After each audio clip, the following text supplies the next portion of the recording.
Hi guys, Easy Moto here. So, username, yun lang. Okay.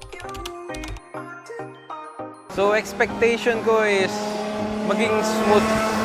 Maging smooth, nandyan yung coach, nandyan yung kung paano yung tamang counter steer, paano tamang pasok sa apex, and everything about track.